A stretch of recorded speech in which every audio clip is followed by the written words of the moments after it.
我家义后前来探望苏公子。在下苏秦参见义后。苏公子，快请起。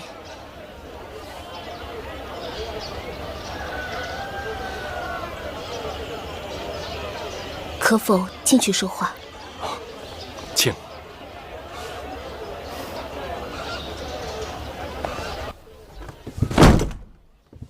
敢问义后，这是什么意思？苏公子是梦莹的救命恩人，请受梦莹一拜。义后不必如此，实在是折煞在下了。当日梦莹被困韩国，求守垢面，亏得公子不远千里传书相救。您身为秦公主、燕王后，沦落至韩国被人所禁，苏秦扶危救弱，义不容辞。国相子之害我母子，祸乱燕国。苏公子人人君子，使梦莹脱离大难，大恩大德感激不尽，自当重谢。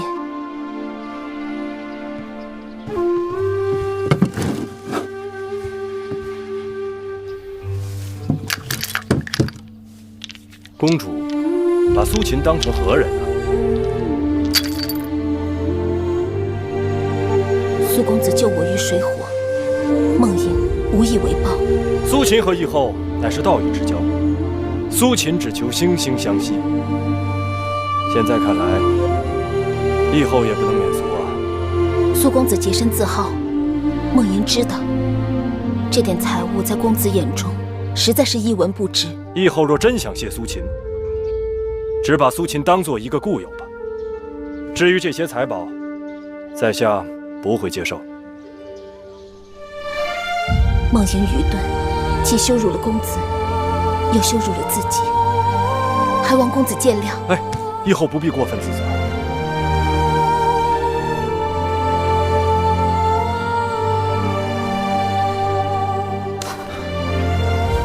在下失礼了。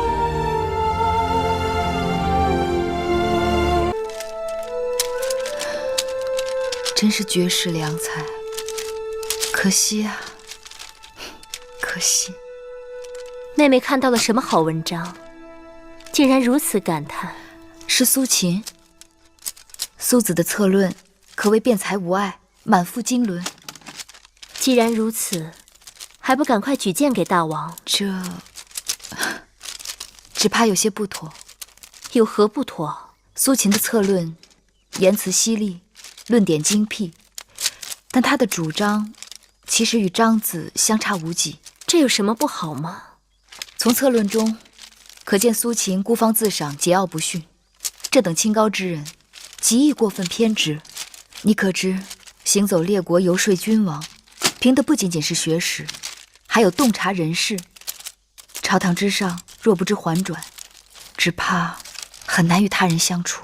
可妹妹说他是个绝世良才，如此社稷之气，若落入他人手中，岂不可惜？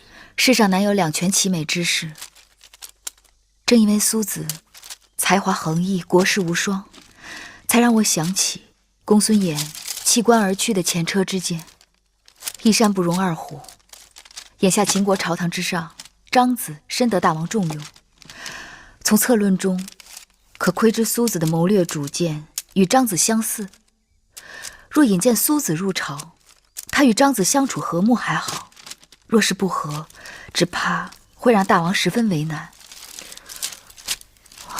我也不知道该怎么办，还是让大王自己决断吧。香儿，把苏秦的策论和其他选出的一并送到宣示殿去。是。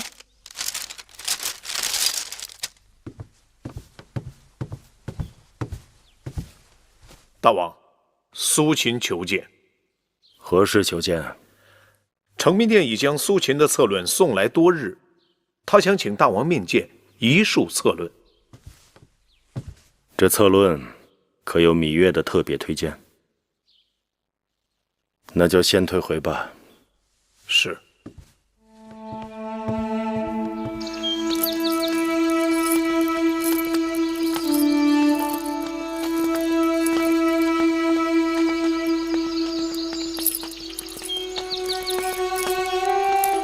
王后，大公主，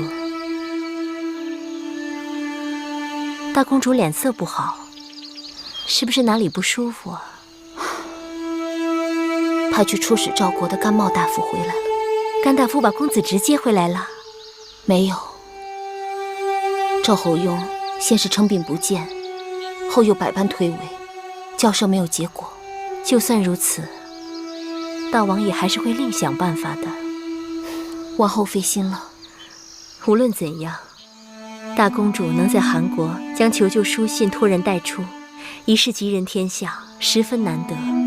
那带信的世子更是锲而不舍，百般不易，才将大公主的书信送到大王手中。那苏秦的确是忠义之士，救我母子于水深火热之中，大恩大德，让梦莹此生无以为报。据我所知，苏秦是饱学之士，他的才华若能得到父王的赏识，留在秦国建功立业，岂不也是美事一桩？大公主说的当然不错，不过我听说，苏秦给父王上了数次策论，都石沉大海。王后是否得知原因？虽然大王让我与芈月一同研读策论，但苏子的策论从未沾过我手，都是由芈月考量。我想苏子的才华，芈月一定也看到了，定会鼎力相助，将苏子推举给大王。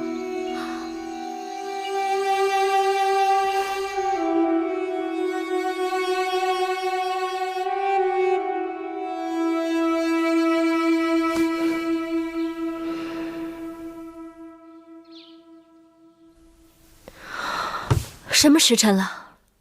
快到4时了。快，扶我去成明殿。王后担心，王后最近得了头疼病，太医说让您少劳累，多休息。今日成明殿就不要去了吧。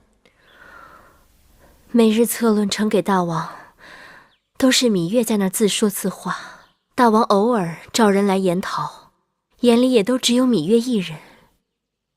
我若再不去，那成明殿可就真的成芈月一人的天下了。可王后您的身子……走吧，去成明殿。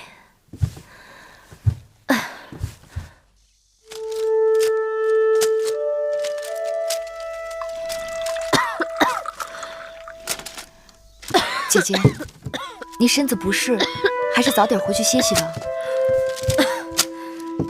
不碍事。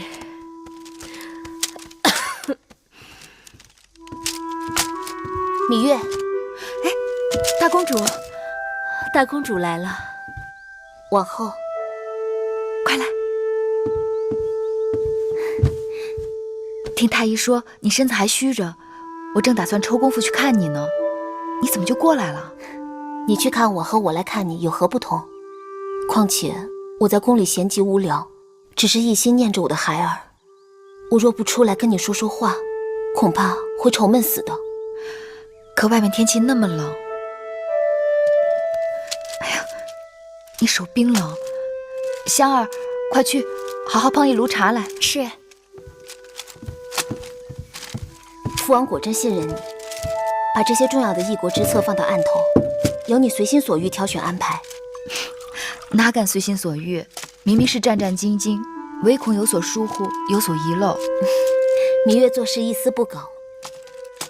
可否读过苏秦的策论？读过。是否也有点滴可取之处？苏秦的策论折冲尊祖，纵横捭阖，堪称大家之作。那为何苏秦的好几篇策论投入宫里都石沉大海？苏秦的策论的确很好，但与大王眼下实行的国策并无二致。你是说毫无新意？角度虽有不同，但乃是异曲同工。这是芈月的见解，还是父王的见解？芈月只是将策论的内容归总，但是否取用，全由大王定夺。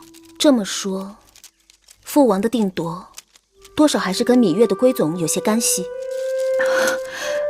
大公主这么说，真是抬举芈月了。既然父王对芈月委以重任，那梦莹就不打扰了。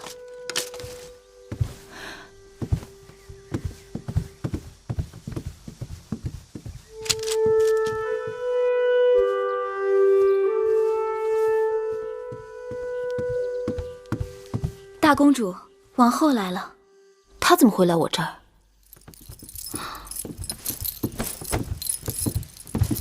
王后，王后，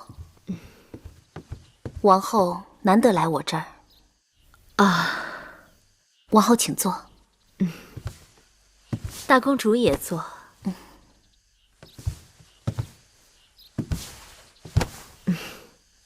就是过来看看你。自从大公主出嫁，我心里一直牵挂。当日只想大公主的婚事有些牵强，没想到还有那么多的挫折与困顿。梦莹不怨别人，只怨自己命不好。大公主何苦如此自怨自艾？吉人天相，说不定身边就有人能帮你呢。我是父王已嫁出去的女儿，命如草芥。大公主与芈月一直交好，在后宫，芈月深受大王宠爱。大公主心里若有难处，何不求芈月帮忙？芈月也只是后宫嫔妃，尽管父王对她宠爱，但识人用人这种大事，恐怕芈月也做不得主。大公主错了。大王一贯对芈月言听计从，芈月就算做不了全部，也能做一半的主。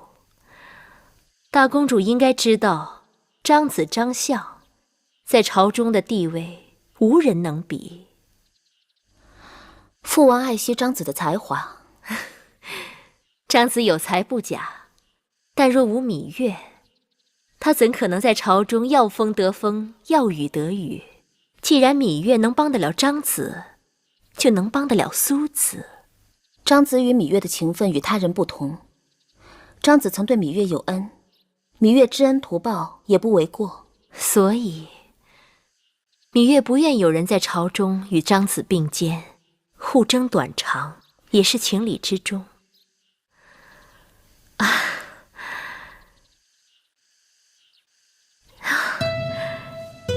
这小衣裳好讨喜呀，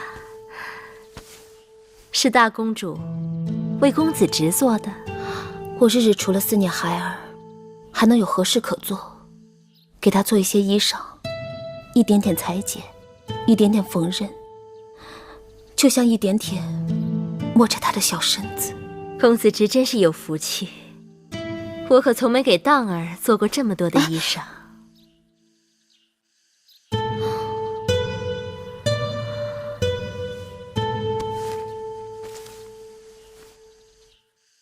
这个是给大王做的。父王挑剔，这香囊我还不知送不送得出去。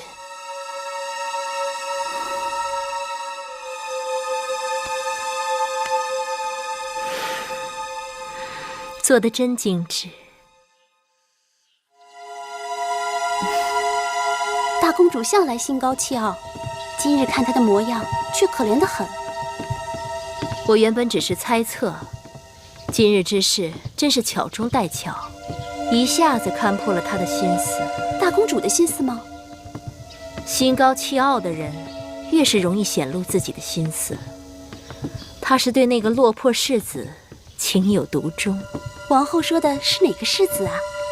当然是东周那个苏秦了。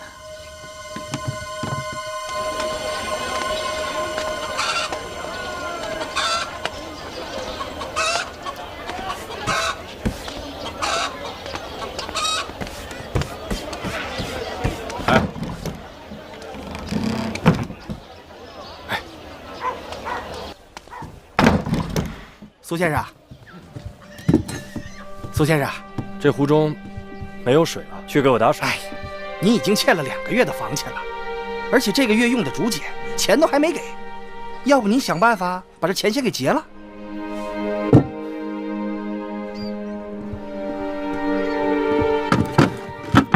别翻那个箱子了，没有值钱的东西了，值钱呢，早都抵出去了。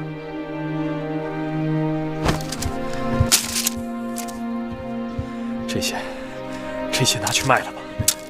苏先生，这可是您费尽心血熬夜写出来的策论呐。这些策论若有用时，价值万金；若无用时，它一文不值。现在它已经没有用了，拿去都卖了吧。实话告诉您吧，这写过字的竹简呢，也值不了几个钱。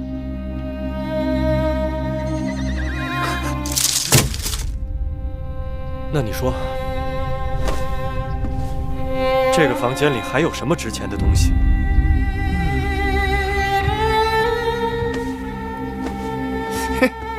这个，先生，这黑胶球不是挺值钱的吗？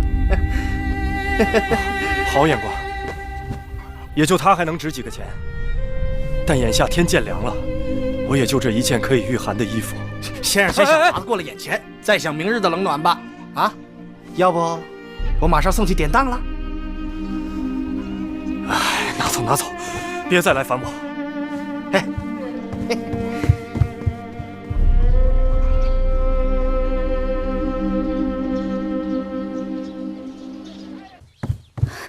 大公主，奴婢听说苏秦要离开咸阳了。怎么回事？我也是刚刚听说此事，赶紧跑来告诉您。快去给我备车，我要去见苏秦。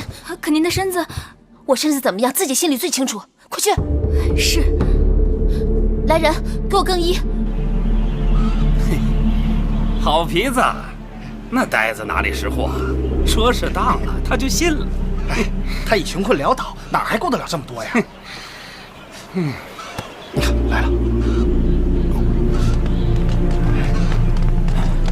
见过贵人。苏公子呢？走了。去哪儿了？哦，回乡了。午后出的门，说是要去东门搭乘韩国的货车。如果贵人此刻赶去，可能还来得及。货车啊？苏公子怎会搭货车？这件裘皮明明是苏公子的，为何在你身上？苏公子数次上策论不得回音，散尽金钱，因此决意还乡。小的可怜他落魄，原本替他垫付了几个月的房钱饭钱，但苏公子清高，非要将这件裘皮抵押给我，在下难以推辞。是吗？是。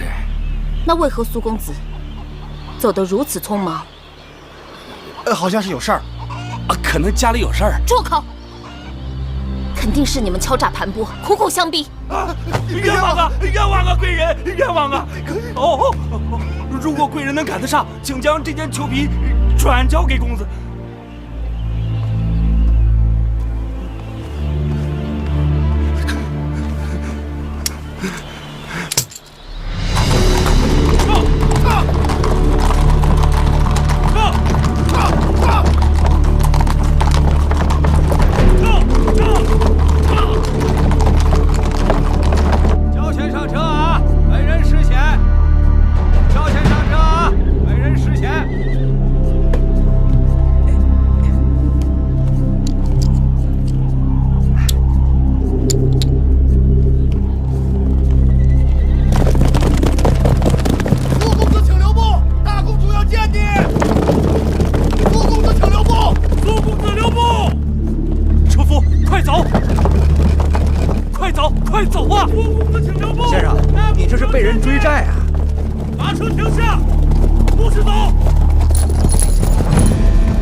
孟仙难道如此不堪？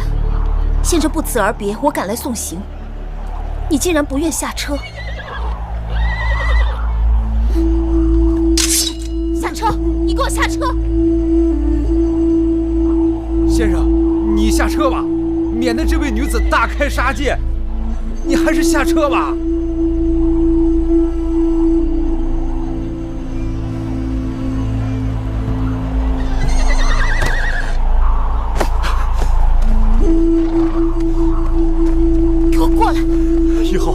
请松手！如此行事，有损您的名声。我不松手，怕你走了。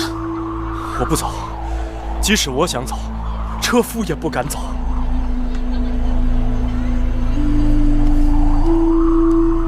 是我梦莹，求你千里传书，并承诺，若你有才华，定会得到我父王重用。没想到来时气宇轩昂，去时就衣敝履。先生，是我害了你。苏秦学识不足，不得赏用，客居在外，盘缠用尽，与你无干。为何你不肯接受我的金帛？男儿膝下有黄金，就算苏秦穷困潦倒，也不想错言无地。先生何苦这般为难自己？你是秦国公主，燕国王后，该顾及你的名节身份，还有你的孩儿。先生诧异，梦莹无国无父，连唯一的孩子都被赵国劫去了。我已一无所有，还讲什么身份名节？怎么了？你母子不是一起回到秦国的吗？我们离开韩国时，遭到赵人伏击，我的孩儿被赵国劫去了。那你父王没有派人去救吗？赵侯用劫去我孩儿，打的就是劫持嫡公子，以谋取燕国王位的意图。就算秦国大军攻入赵国，都未必能夺回我孩儿。以后你受苦了。梦莹认命了，先生不必怜悯。唉，罢了。先生若有高见，还请赐教。在我看来，此事并不难办。先生若有办法，何不跟我一同回宫面见父王？不了，我数次上策论，你父王不屑一见，我又何必再自讨没趣？我随口一说，你父王愿不愿意采用，悉听尊便。先生请讲。燕国君臣意味逆天为人，不但国内动荡，更会引起诸侯不安。赵侯雍扣押了公子贞，必是为了等候燕国内乱，他好乘机以拥立公子直为借口入侵燕国。但眼下赵国军队还拖在函谷关，不能两面作战，想要一箭双雕，既解夫人之难，又解秦国之围的唯一办法，就是我们寻机挑起燕国的战乱，再以此迫使赵国不得不放弃与秦国为敌的策略，共同拥立公子直继位为燕王。那如何才能挑起燕国内乱？齐国。齐国？对，赵国有燕王哙之弟公子直，而燕王哙的儿子太子平却在齐国为质。燕王哙打算让位于子之，可太子平却因此失去王位，岂有不恨之理？诸国联兵攻秦，而齐国这次却没有加入，我猜他们必是为了等待更好的机会。只要在太子平身边挑起事端，齐国必将卷入燕国之乱，由此赵秦两国便可出手了。先生果然是旷世奇才，为何无人肯做伯乐石马，却使得明珠暗投？苏秦也认命了。帝后，愿你母子团圆，平安回到燕国，执掌一国。你我萍水相逢，有缘一回，今日告别，各自东西。先生请留步。苏秦已经烧了为秦王所写的全部策论，就此辞别咸阳，不会再回来了。等等，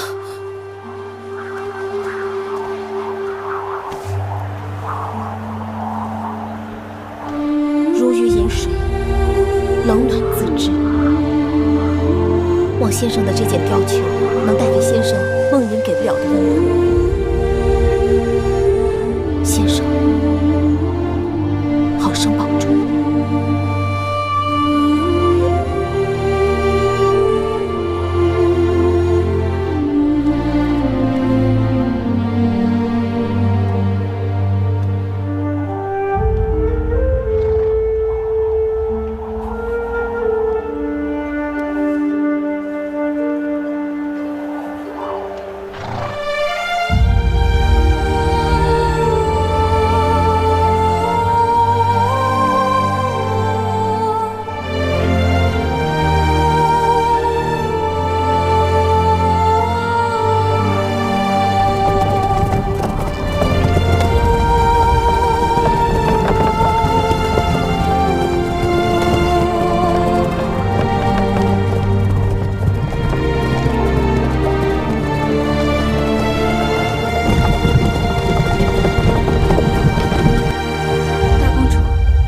您为何不留下他？既然先生去意已决，我当敬重他的抉择。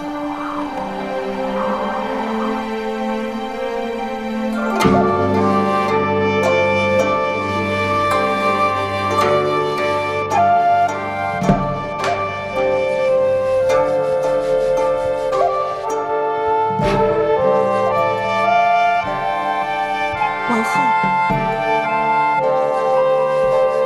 好了，今日就练到这儿吧。什么事？苏秦已经离开咸阳了，大公主去追也没追上。苏秦能否追回来，全在大公主；能否留下来，却在大王了。此刻，大公主已经去了宣誓殿找大王，想必是想让大王把苏秦再给追回来。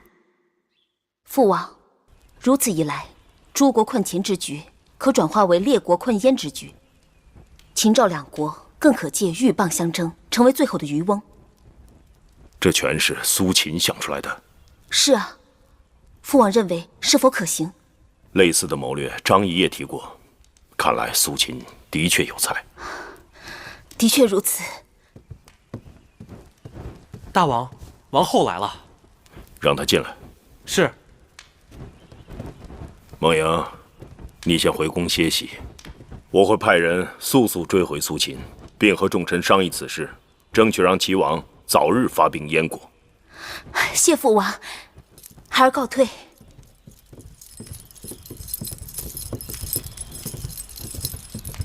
臣妾拜见大王。穆坚在，去把雍瑞给我召来。是。且慢，大王，可是要雍瑞追回那已经在回国路上的苏秦？不错。此事应在斟酌。为何？大王要使人追回苏秦，是因为大王看中了苏秦的才华。正是。可苏秦的才华与张子相比，孰高孰低？伯仲之间。那张子与公孙衍相比呢？难分优劣。正是因为苏秦才华横溢，国士无双，才让臣妾想到公孙衍弃官而去的前车之鉴。一山不能藏两虎，苏秦性情孤傲，与人交往不知缓转。眼下秦国朝堂上，张子深得大王重用，臣妾在策论中窥知，苏秦的谋略主见与张子相似。苏秦入朝，倘若与张子和睦还好，若是不和，会让大王十分为难。王后接着说。苏秦的策论词语犀利，论点精辟，但他的主张并无新意。大王若追回苏秦，却失了张子，会使得政务动荡，让国人不知所措。治大国若烹小鲜，不可用人不定，政令反复。寡人一用了张仪，就不能再用苏秦。王后说得对，此事作罢。王后昔日与张仪嫌隙很深，为何今日来为他说话？国家大计，远胜于个人好恶。好，王后很好。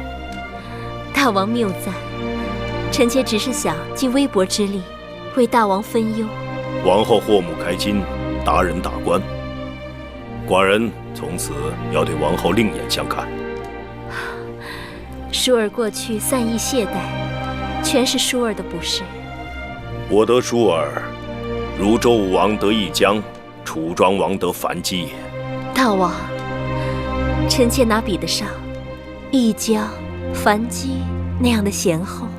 为女子者，困于闺中，眼界小，格局小，气量小，那是天生性情，也是后天所致。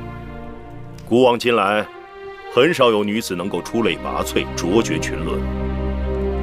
寡人若能遇到一二，都是珍宝。大王，臣妾日日心系秦国与大王，只要秦国昌盛，大王欢喜，臣妾死而无憾。对了，光顾着说话了。天凉了，臣妾为大王熬制了川贝秋梨膏，让大王尝一尝。好，拿来给寡人尝尝。若是觉得不错，臣妾再为您做。好。大王已经知道了王后的好处，从此会更加好好珍惜王后和公子荡。这只是开始。不过记住，千万不可在外面提起今日之事。为何？大王都说王后出类拔萃，于秦国有功呢。这功还是记在芈月头上吧。王后，你想，本来大王想派人请苏秦回咸阳，但却被人极力阻止。对呀，应当是芈月坏了大公主的好事。怎么会突然改变了主意？不是说好要派人追回苏公子吗？算我看错了他。公主知道这中间的缘由。在后宫之中，能让我父王改变主意的还会有谁？难道是芈月？除了他，我想不出第二人。议后，芈八子求见。不见，就是我身子不舒服。是。大公主平日就算身子不好，也从不会如此回绝夫人。除了身子不好，大约心情也不好。大公主好可怜，夫人该帮帮她。我想帮她，只是眼下不知如何才能帮到她。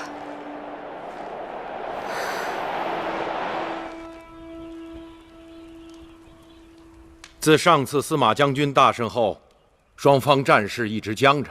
如果等齐国发兵，再解函谷关之围，不知拖到何日。近日，我军进行了休整，又增添了粮草兵卒。臣建议，趁天气转暖，把兵马可以分成2支，一支重兵对付函谷关下的联军。开战后，先是猛攻，然后佯败，将联军诱至休于这个地方。此处是设伏的绝佳地。让司马错率另一支重兵等在此处。有朋自远方来，不亦乐乎？我们在休于好好招待他们。大王，魏军重甲直戈佩剑，我们新研制的大批弩机正好用来对付魏军的重甲。至于韩国的弩机阵仗，魏国的重甲兵卒是弩机阵仗的守护，攻破了魏国的重甲，兵马可以从侧面进攻，使得弩机阵仗成囊中之卵，一击即破。前阵子我让乐女们排演了几曲楚乐，听着还算雅致。今日正好立春，请姐妹们来交房殿清真浅酌，共享行云流水。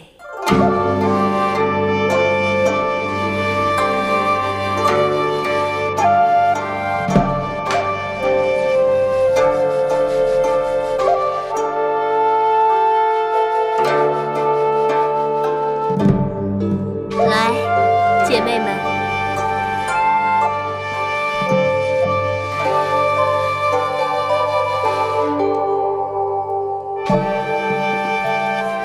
我昨日就差你去请大公主，为何大公主没来？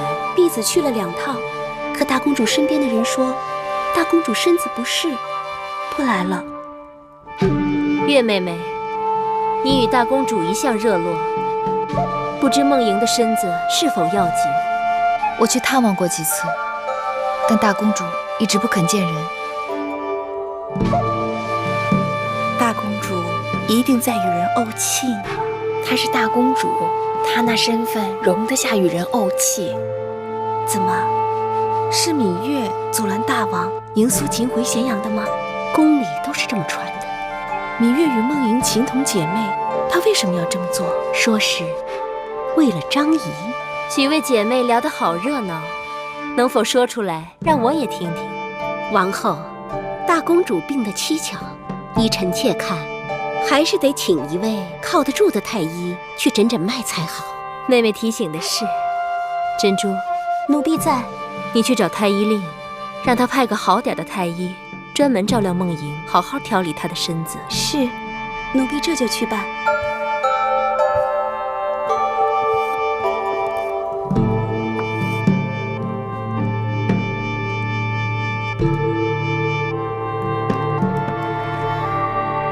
月妹妹，干一杯，为了你我的姐妹情谊。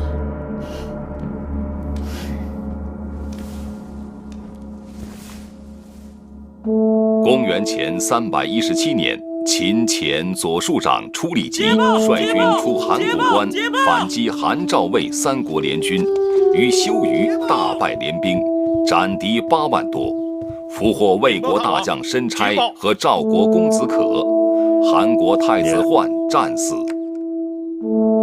函谷关之战是战国时期最后一次诸侯合纵攻秦之战，从此6国再也无法抵御秦国的兼并。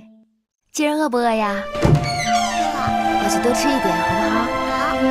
来，继儿，大王，大王，继儿又长高了。对。大王今日这么早就下朝了？今日大朝没什么事，只是谈论了一下此次大捷的封赏。我已下令将修余之战的捷报传谕全国。自商鞅变法以来，秦国势力日强，6国一直想联手将秦国打压下去。这一战之后，恐怕他们再也不敢小觑我大秦了。诸国战败，只得给大秦割地赔偿。张子这次出使列国，定会风光得很。大王，是否让张子出使，先去赵国？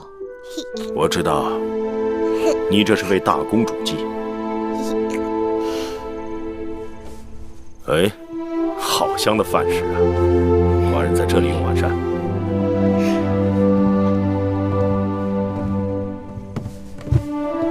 大王好口福，今日做了白果炖老鸭，鸭肉清凉，大补虚劳。今儿和大王一样，喜欢吃鸭子。这次修余之战，你弟弟魏冉和公子华都立了大功。真的？那要给弟弟和公子华封赏了。司马错在奏章上将魏冉好一顿夸奖，说修余之战，魏冉提供了绝佳的伏击点，兵领军以5000人挡住了好几万韩魏联兵，为处理子的追兵到来赢得了时间。太好了，魏冉没有给你和寡人丢脸。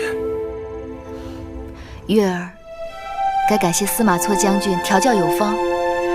小冉从军时还是个孩子，他在军中长大，向骁勇善战的将士学了一身本事，那是他的幸事，也是他够努力有天分。这么多军中勇士，人人都有同样的机会，唯独是他立下大功，证明他才干出众。寡人准备好好赏赐于他。那大王打算赏他什么？司马错上表说，请封他为君侯，赐大夫爵。寡人劝你封他为皮将军，赐攻城爵。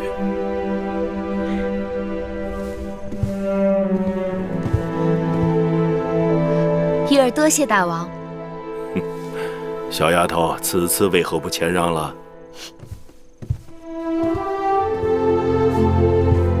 当仁不让。倘若大王因为宠爱我而赏他，或者是他绝不抵攻，那才需要谦让。如今大王赏赐他，是因为魏冉自己立下的军功，我何必替他谦让？好一个当仁不让！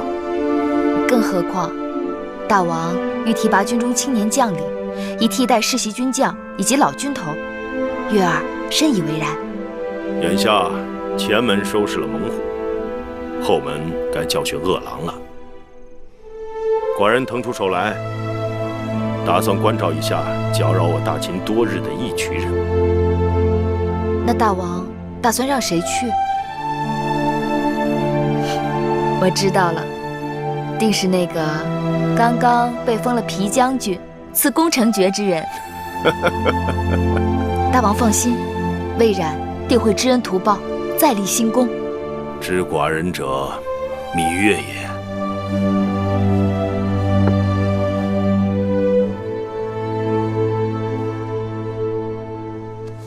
痛不痛？不痛。姑姑看着都痛，公子怎会不痛啊？只是皮肉破了，又没有掉脑袋。荡儿这孩子太莽撞了。早上荡儿和壮儿一同去骑马，内侍们照应不周，2个人都从马上摔了下来。壮儿疼得直哭，荡儿却一滴眼泪也没掉。勇敢是我秦人之美德，为王者要有气壮山河、勇冠3军的气势。大王还夸他，您瞧这一身新衣，半日就被扯了好几个口子。新衣破了可以缝补，像壮儿那样，胆子破了，拿什么缝补？父王小时候也打架吗？荡儿休得无礼。父王小的时候是个打架高手。怎么样？父王小时候也打架，而且还是高手。这孩子，整日和小内侍们混在一起，摔摔打打的，我都担心他受伤。父王的天下都是打下来的，还是昨日一个打他们2个，今日我要打他们3个。好啊！公子人小志大，好厉害！壮哥哥，走！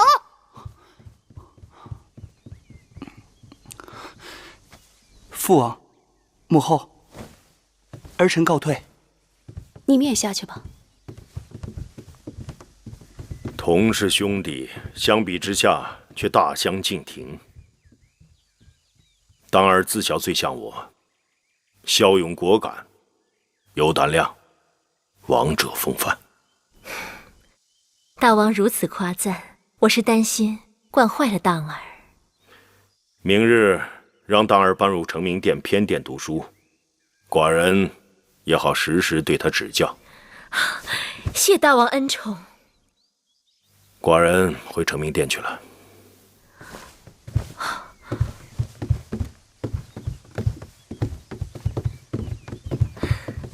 恭送大王。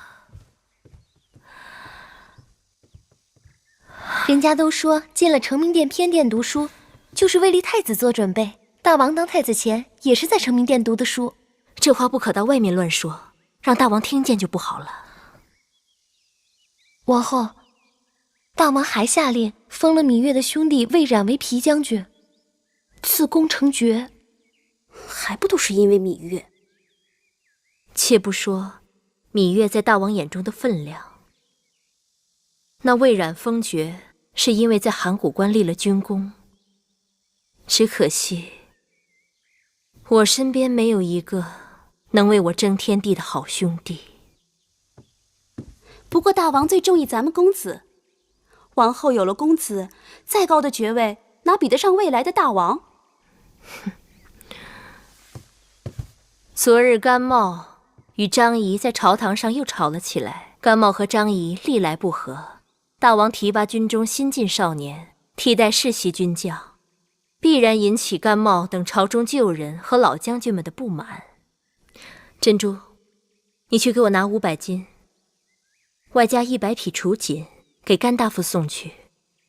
他也是楚国人，曾是石举先生的弟子，我们对他更该亲近些才是。另外，给初离子送上同等份额的礼物，他是荡儿的王叔，亦是左庶长，大王向来依仗他，朝廷里有他说话，大不一样。若甘大夫和初离子问起来，这不年不节的，何以送如此重礼？就说荡儿从小热心军务，希望有朝一日得到甘大夫和初离子的悉心指教。是。绿儿，快点快点！公子，公子，慢点跑。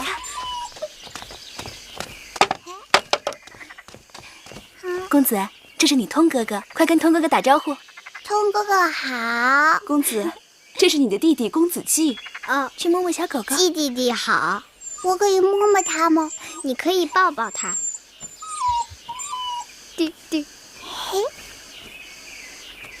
公子，公子，王后也是为了你好。别来烦我，说不多就不多。我喜欢读甘茂大夫给我拿来的《楚兵法》和《蚩尤》，不喜欢读《周礼》和诗书。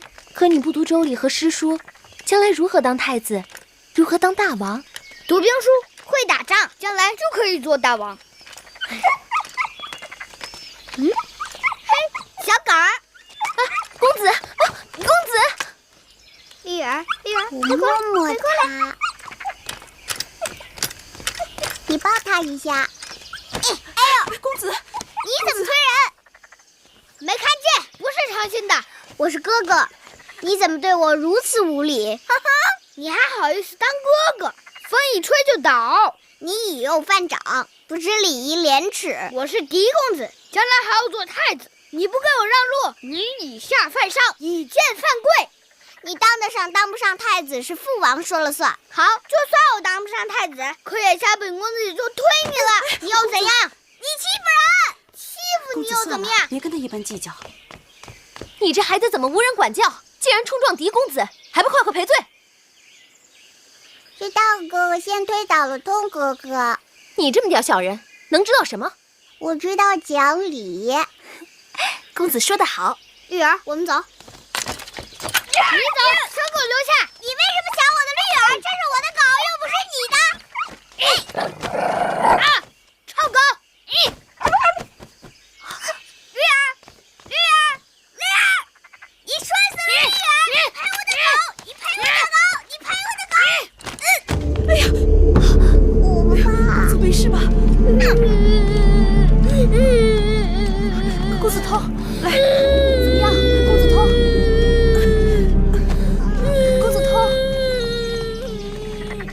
真没想到公子到小小年纪就如此心狠手毒，惠儿没有尽责，请夫人责罚。这也不能怪你。当儿戾气如此之重，不是好事。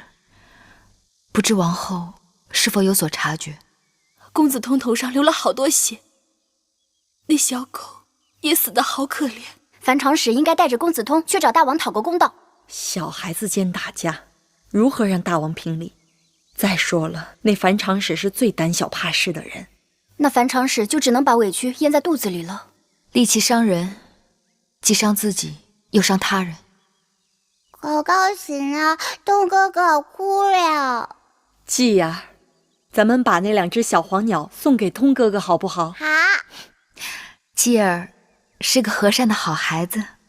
继儿，娘亲抱抱。我的小鸟给东哥哥。好孩子，娘亲一会儿给你做枣糕吃，好不好？好。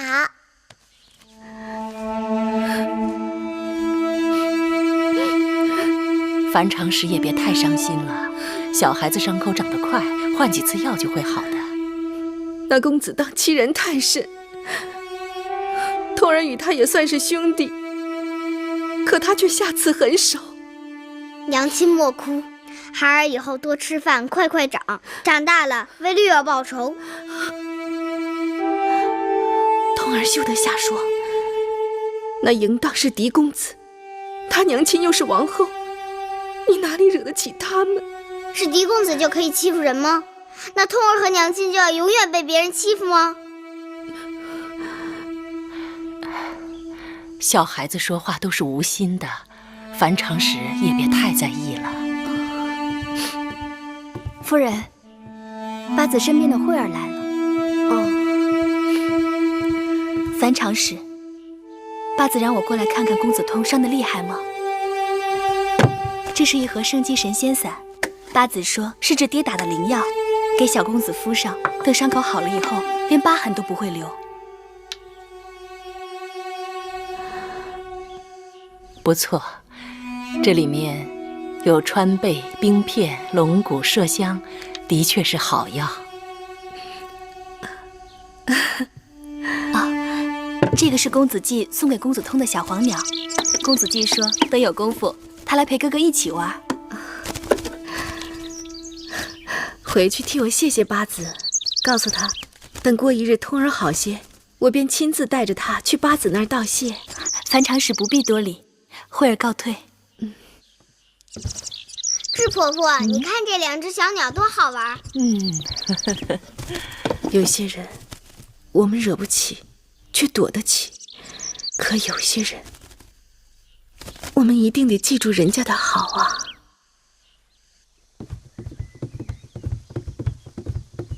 姐姐，妹妹来得正好。都说这插花讲究高低错落，疏落有致。你看这花该怎么插好看？姐姐，让我来试试。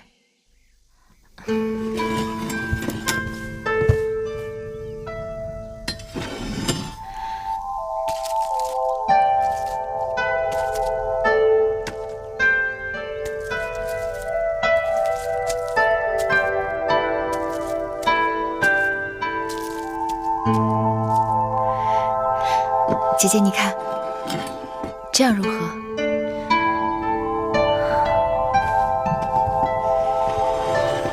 俯仰呼应，上轻下重，还真是好看。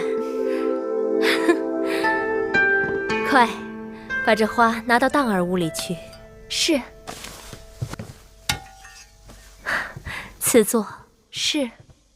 这几日当儿在成明殿读书，辛苦得很。我担心大王过于器重当儿，万一当儿有点差池，反倒让大王失望。大王是希望公子有一日能成为气力大统之人。是啊，都说当儿虽小，但有王者风范。王者应具有5德：勇、智、仁、信、忠。勇则不可犯，智则不可乱，仁则爱人。妹妹像是话中有话。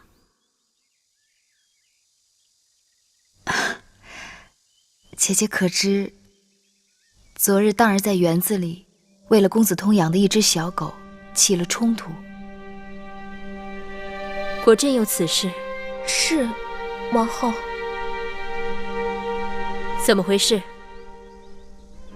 那是因为公子通先招惹了公子。小孩子和小孩子嘛，都是打出来的交情。当儿打伤了公子通，还摔死了小狗。王后，那个公子通可比咱们公子的年龄还要大一点呢。公子通比当儿年纪还要大，却打不过当儿，也是笑话。姐姐可是希望当儿有一日能成为大王？人之所在，天下归之。妹妹到底想说什么？我担心当儿身上有一股戾气。当儿才多大，哪来的什么戾气？未免也太小题大做了吧。好了好了，姐姐知道了。等当儿回来，我会教训她的。是，姐姐心里有数就好。当儿就快从成明殿回来了，给她的点心准备好了吗？回王后，早就准备好了。既然姐姐忙，那我就先告辞了。妹妹慢走。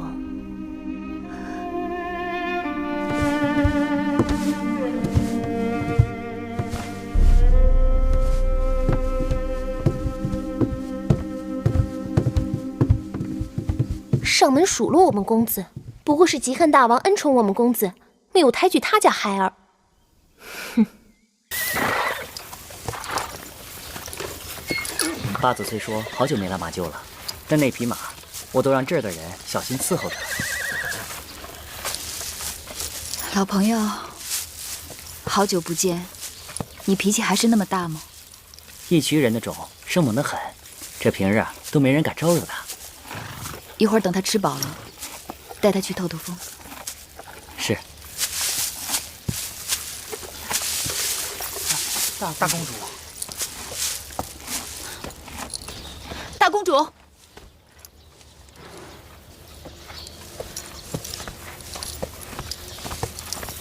大公主，你是有意在躲避我吗？八子见谅，你是父王的宠妃，我上赶着巴结还来不及呢。你我之间无话不说，从不兜圈子。以前没有，以后必不可少。这是为何？无规矩不成方圆。八子只要不怪罪我以前的莽撞无礼就好。我几次去你宫里找你，你都让侍女把我挡在门外，说你身子不适不见人。我想知道缘由。提起缘由，我倒是想知道，你找我何事？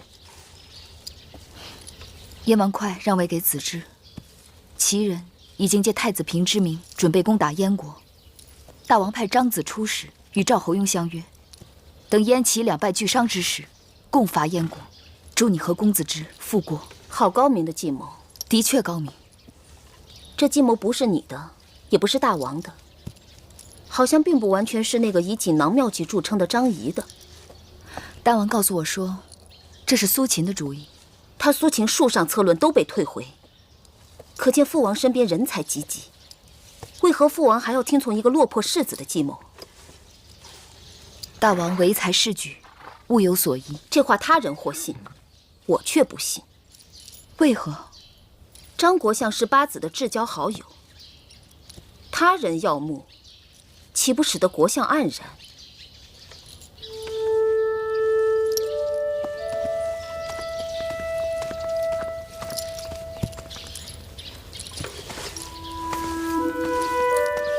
大公主，这是怎么了？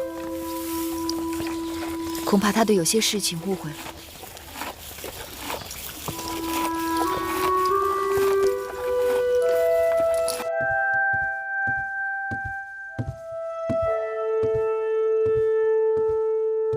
大王，王后来了。昨日听到大王有些咳嗽，臣妾特地熬制了贝母百合羹，给大王润肺。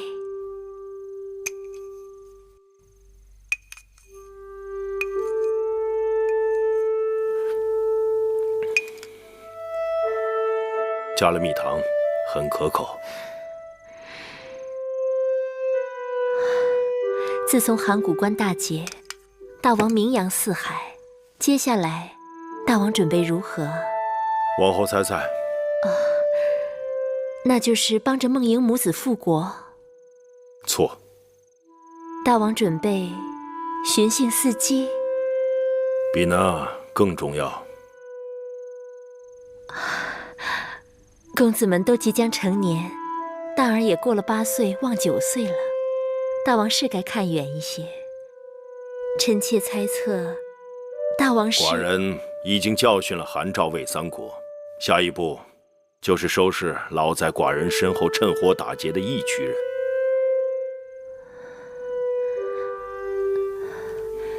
前些日子，大王不是让司马错带着魏冉去收拾义渠人了吗？他们定会让义渠人长些记性的。今日战报，魏冉连连击溃义渠兵马，眼下义渠王已经被秦军围困在他的老营，寡人打算亲自带兵去征服他们。大王威武，必定一举成功。这次出征，是否要带上嫔妃服侍？带1、2个便可。臣妾想那景氏性情温和，细心体贴，照顾大王，定是最好的。景氏失去了孩子后，身子一直没有恢复，出征车马劳顿，过于辛苦。寡人还是带上芈月去吧。芈月曾经去过义渠人的驻地，对那里多少有所了解。芈月服侍大王多年，深知大王习性，她当然是最好的。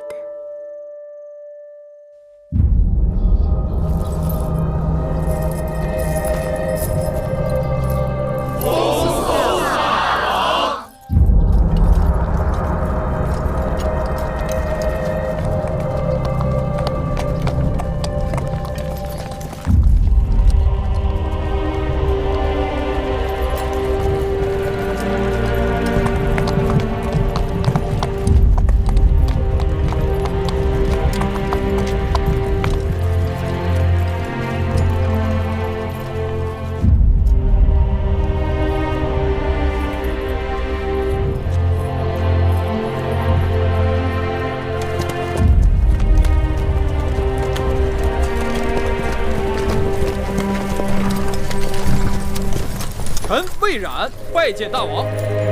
免礼。谢大王。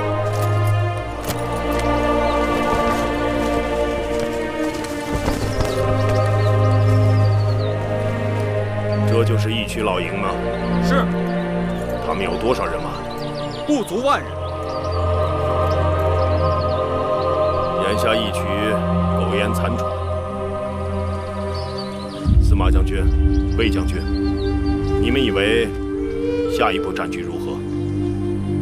义渠人向来狼戾不仁，这几个月咱们打了几场大仗，俘获了不少义渠人马，也算是给了他们一个教训。现如今，义渠王和他的部下就被围困在这山谷里。前几日还派人传出信来，说愿意归降秦国，让咱们尽快派人前去商谈。不过困兽犹斗啊，有探马报告说，山谷里兵马调动频繁，只怕义渠人是打算假归降，而趁商谈之际拼死突围。兵以诈立，义渠人天生桀骜不驯，寡人要当心他们表面一套，背后一套。密八子，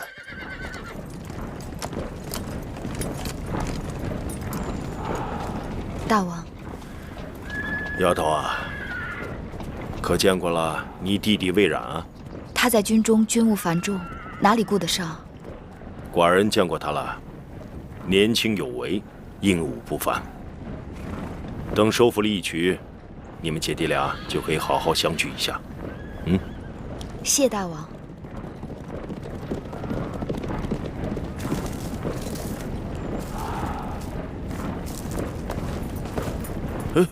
这是干嘛？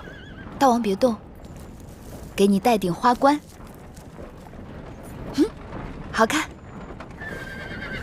如何好看？以你嫣红，老伯戴上花冠，比戴王冕好看。后宫女子也就是你，以为花冠比王冕好看？他们是太看重那顶王冕，而不在意是否好看。又说傻话了。老伯嫌弃月儿，傻有傻的好处。有何好处？赤子之心，纯一不杂。谢老伯夸奖。这些日子，老伯鞍马织劳辛苦了。要不要跟月儿去外面散散心？草原是郁郁葱葱，美不胜收呢。寡人打算明日派人跟司马将军一同前往义渠营地，商议接纳义渠王归降之事。一来，谈谈他们的虚实；二来，也要他们知道秦军这边以逸待劳，严阵以待，免得他们仍存侥幸之心。这个人最好跟义渠有点交情。若是张子或者雍大人能在就好了。张仪出使列国未归，临行前雍瑞有病了。司马将军过于耿直，遇事不善转圜。那老伯觉得月儿如何？你不说，寡人正想问你。那义渠王听说你跟寡人来了，竟派人来说要见你。他知道我一定会去找他的，因为义渠大营里有芈月的兄弟，就是那个被狼养大的孩子。是啊，所以还是由我陪司马将军前去，只当是探访故人。即使他们有所算计，也不会特别提防一女子。好吧。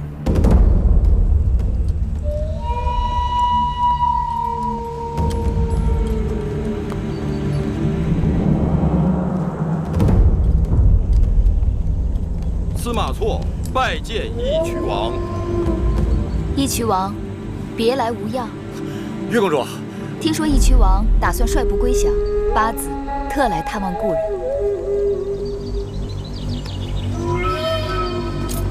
大王，大王，月公主身为秦王的宠妃，亲自来到我义渠大营，是我等的荣幸。请。大王听说义渠王迷途知返，有归降称臣之心，十分欣慰。义渠与秦国本为友邦，早有盟约，朝贡于秦。只是义渠王受公孙衍挑唆，反复背叛。这次还需你等拿出诚意，真心相见，才可化干戈为玉帛。我义渠人向来都是先谈交情，后谈交易，酒过三巡才知道是不是朋友。上酒。慢。按大秦的规矩，该是先谈交易，再谈交情。既然这样，咱们什么都别谈了。义渠王不要对司马将军恼怒，他不知义渠人的情分深浅，都在这酒水里。芈月愿意客随主便，我先来敬义渠王一碗，望义渠王能推诚相待，口能对心。月公主早年在我义渠做过客，也该知道我义渠的习俗。来，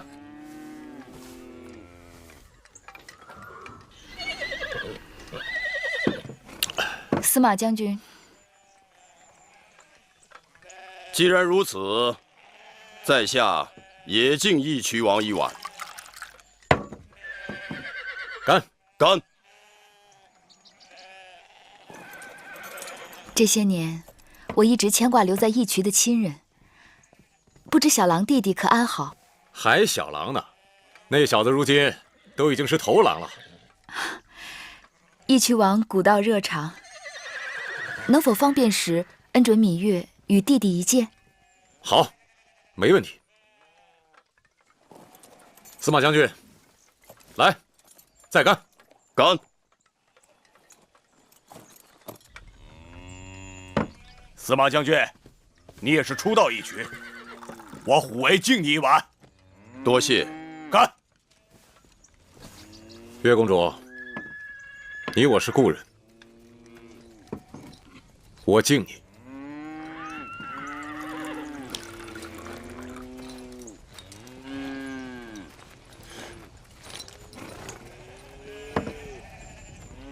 义渠王说是要归降大秦，可我刚才进来前，看到义渠兵马枕戈待旦，戒备森严，毫无懈怠，这不像是要休战的景象。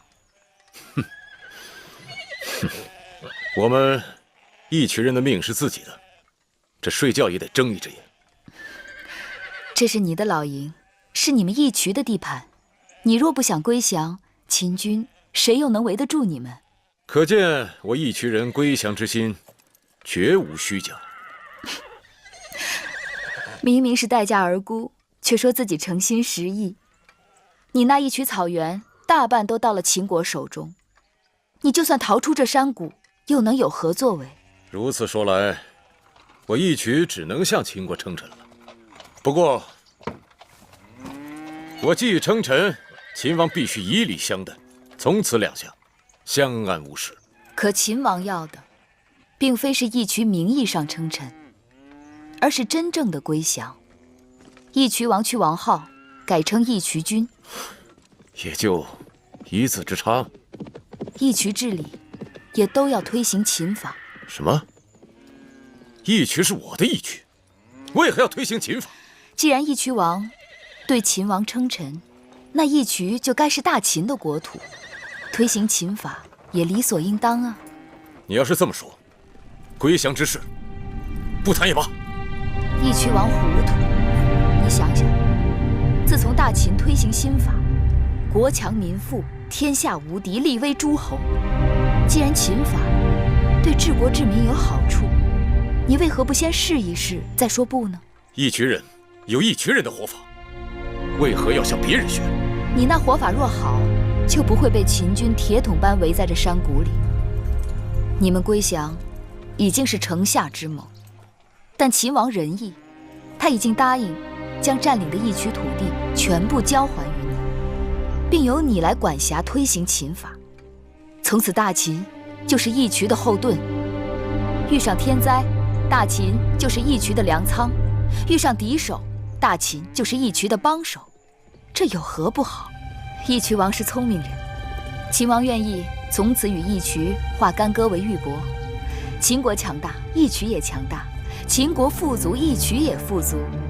义渠众生的福祸，只在大王的一念之间。